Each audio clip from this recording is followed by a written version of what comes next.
Welcome to House of Hoosier podcast. I'm your host, AJ Guyton. I'm here with my main man, Austin Render. We're excited about the upcoming Indiana men's basketball season.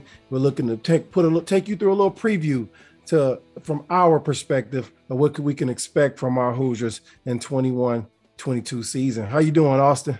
Hey, I'm doing great, AJ. I think a lot of people are excited to have basketball back. There's a buzz, certainly, with Mike Woodson coming in. Just a new type of energy in Bloomington. And I think the struggles of the football team have now kind of led to more anticipation for the basketball team. Unfortunate on one side of that, but there is a lot of excitement. And I think some of these early home games are going to be well attended. And obviously these fans haven't been there in 2 years, so they're excited. I know we're excited as well. So let's go ahead and jump in. Let's just kind of feel things out on your end, what you're looking forward to this season. Let's just start broad. I mean, what do you think Mike Woodson brings to this team that they didn't have the past few years that might put them over the edge? I think the team is going to get from Mike Woodson is a little bit of confidence, a kind of a swagger that, you know, Coach Woodson has been in the NBA for a long time. He's bringing that pedigree with him. He's surrounding these players with winning talent off the court. You see, he had Coach Knight at practice. He had Clark Kellogg at practice. He even had Mike Epps at practice. And, you know, he's surrounding these kids what we would term as winners. And he wants that to rub off on those guys. He's open. He's honest with them. It sounds like each player I've interviewed or talked to has talked about his ability to make them feel comfortable, communicate. And that's easy to do when you're a former player and you really, really care about, you know, where Indiana basketball has been and where you wanted to go. So, you know, that's just the particulars off the court. On the court, you know, obviously, you know, coming from, you know, the Indiana basketball background and all the teams he's been on where he's had a role with the defenses, I expect to see our defense remain consistent. But the difference is I expect that defense to turn into points for us. You know, last year was, you know, we played great defense in stretches and you can only play so much defense. You know, teams are good. Coaches are good. The Big Ten has the best overall tacticians, I believe, in college basketball, up from the top teams to the bottom teams. But when you get those stops, you got to get out, run, give yourself some energy, hit open threes, transition threes, hit the big running down the middle lane for dunks.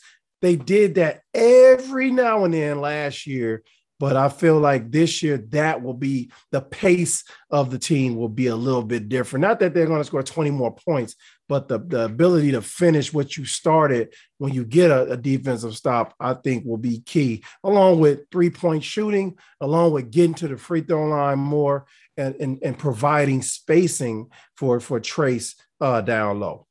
There's so many different things that I think could happen with this team. You mentioned it. I think it's going to start with defense.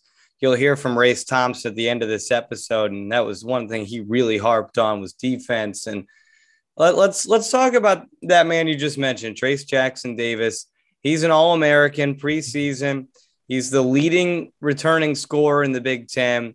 There's a lot of high expectations on him, and there's a lot of hopes that Mike Woodson can kind of get him to the next level. Mm-hmm. I mean, he's a guy that has to take that next level in leadership.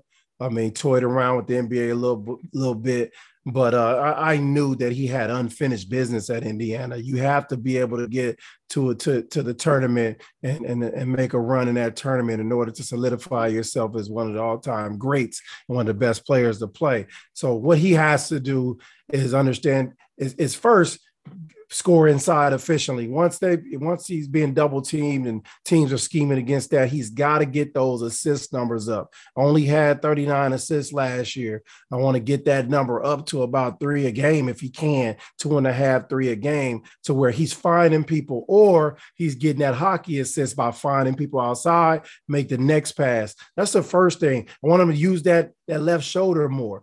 Get more moves around the basket. Don't be so one-dimensional looking to use power. It's going to go up against Hunter Dickinson. It's going to go up against Kofi Coburn.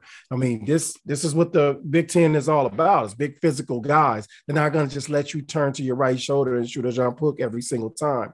So if we can at the end of the day, getting those stops, anchoring the defense, talking back there, keeping everybody on their toes defensively, getting out, running, finishing, but just being a leader from a standpoint of knowing, like in the Big Ten, when you're on a roll, you got to win those roll games to be a contender, and he has to make those plays, and he has to win those games for help his teams win those games on the road. So his leadership, his maturation, shooting the basketball, he gets to the line a lot.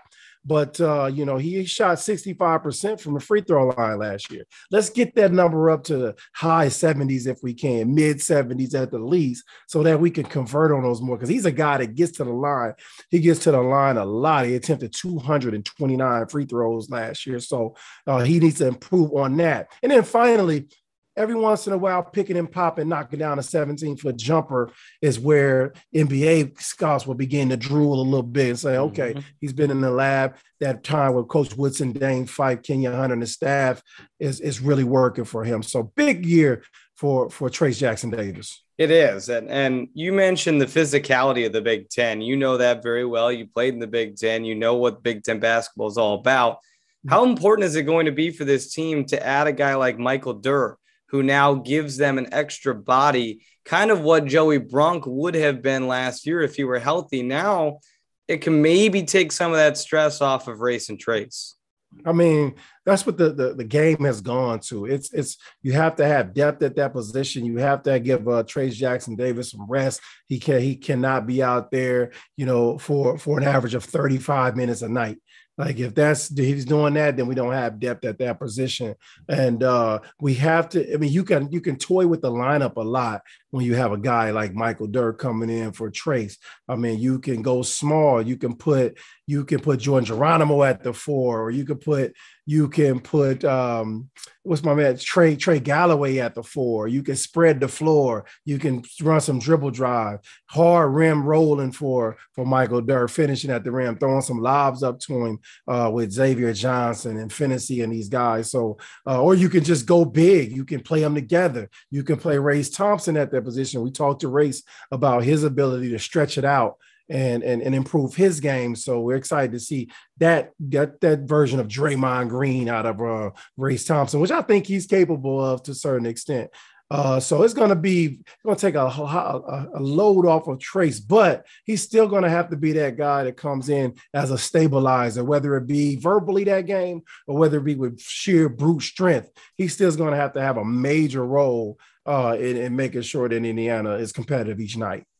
Yeah, let's go to the guards now. This is a team that I think is loaded at the guard position. You've got some returning guys, someone like Rob Finney, who's been in the program now for 4 years. He knows what it's all about.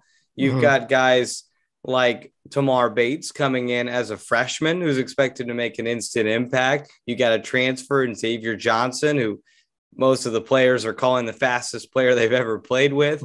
This team is going to have some serious depth and options at its disposal at the guard position. Plenty of depth, but the fact of the matter is, the truth of the matter is, we need it, and we need it badly. We needed depth. We need guys that can stretch the floor. We needed guys that are true threats out there at the 3-point line that can get in the paint. One thing about the Big Ten, in addition to big men being important, rebounding guards and physical guards are very important too.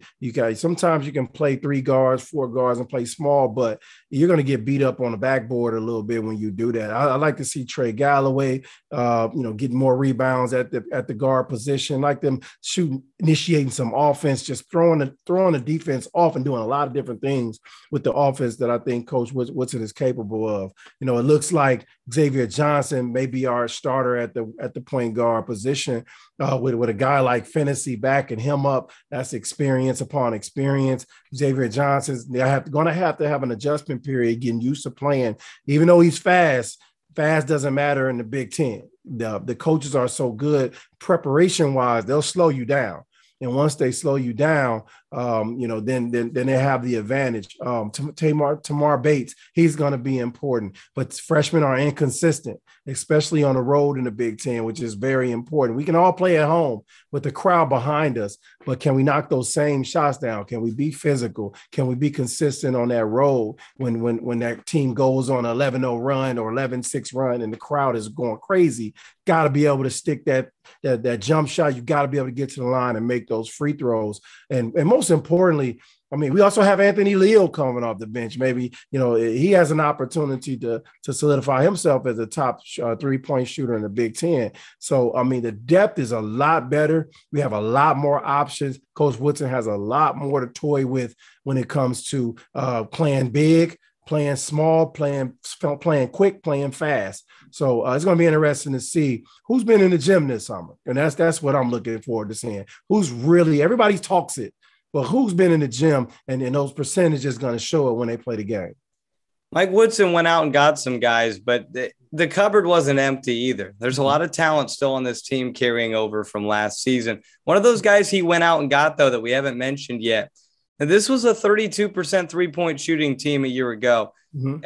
And Woodson goes out and gets Miller Kopp. And I think that's a huge addition for a lot of reasons. But number one, from everyone we've talked to, he can flat out shoot it. And that could be his biggest asset for this team is knocking down some big three-point shots. Absolutely. And not only does he shoot the three ball well, and he should shoot the ball even better this year, he's physical. He can move down to that 4 position. He can play the 3 position. He can play the 2 position. So he's a guy that, allows you to be flexible defensively, switching defensively, on ball screens, fighting the post. He's a guy that can fight the post a little bit, but his number one thing is stretching the defense out, hitting 3-point shots. And obviously there's 2 things that I'm excited about seeing. We talked about it early, is transition offense and making open 3-point shots. If we can do that, and also in addition to that, getting to the free throw line and actually making them, as those. And I think Kopp fills holes in those areas. He came to Northwestern as a heralded recruit. For whatever reason, things didn't work out the way he wanted to there. Now he's at Indiana where he can get a fresh start. He has the opportunity to really make an impact on the team, not only with this 3-point shooting, but leadership-wise as well. Yeah, and like you said, he's got Big Ten experience. He knows how to win in the Big Ten. He knows what Big Ten basketball is like. That's going to be so important. All right, we're here in early November. AJ, I'm going to put you on the spot. What's this team look like when we get to March? Where are the Hoosiers at come the end of the season? I think it's going to be a short adjustment period at the beginning of the year. I'm thinking we're not going to get out to the fast start that everybody thinks we are, even though our schedule is in our favor a little bit. I think we'll have some challenging games coming up early, and I expect that. I expect, this is not the Bahamas. I mean, these teams that they've been going to play against, I've been preparing for the last 2 or 3, 4 months, just like they have. So it's going to be that rotation is going to have to tighten up. Everybody's going to get an opportunity early, and that's what that kind of preseason is for. But we got to shorten that rotation up to 8, maybe 9 guys at some point, and I think that's when we begin to make a move and start to solidify how we play. And that's the most important thing for a new coach. What is our identity? Who are we going to be? We can all say we're going to play defense, we're going to run, but it's harder to do once that game gets started and the other team has on a Michigan jersey. Now we have to figure out, okay, how do I run against this guy? How do I play this tempo? So what is Indiana basketball's true identity going to be? Headed in the direction of a defensive-minded team that turns defense into offense, but the games have to be played so we can see.